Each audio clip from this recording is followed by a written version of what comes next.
You know, with all these cooking segments going on, I've been thinking about a spin-off show.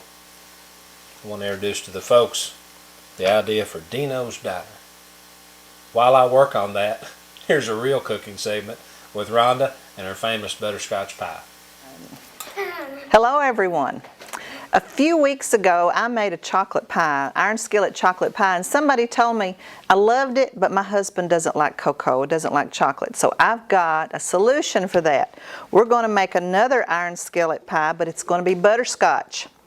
And I'll tell you, this might even be better than the chocolate. So we're going to do the same thing we did the other day. We're going to put 2 tablespoons of butter in an iron skillet, medium-high heat. Let it start melting. As you can see here, and I use real butter. Just makes it richer and tastes much better. To this melted butter, I'm going to add 1 cup of light brown sugar. Toss to coat and let it start melting. Now you don't want to let this scorch, so if it starts acting like it's going to get too hot, turn your heat down just for a minute.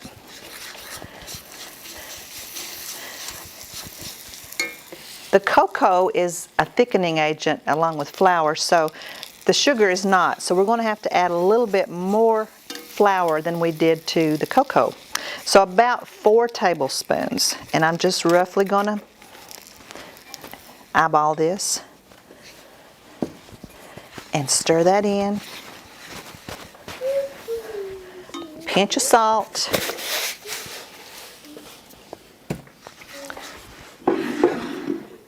And let it start melting. While that's melting, I'm going to take 1 cup of milk, 2 egg yolks. And I'll save my egg whites for another day. Large eggs.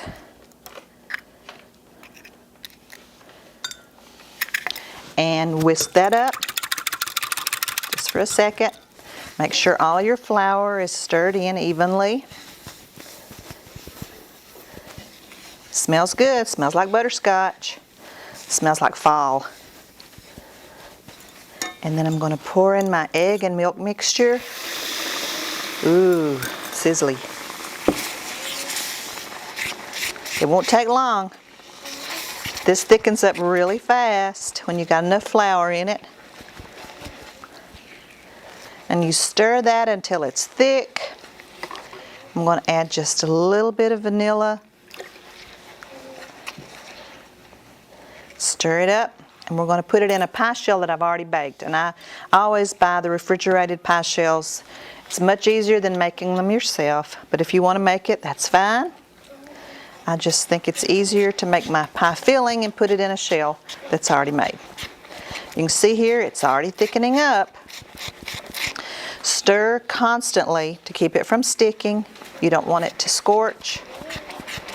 And as it cooks, the lumps will disappear, your sugar will melt, and it will be just perfect. So, hope that's good for everybody who doesn't like chocolate. When it gets really, really thick, it's ready to come off. Pour it in the pie shell. Get every last drop of that good butterscotch flavor. If you want to see the recipe, look on our Facebook page, Our Mountains EKY. Thanks, Rhonda.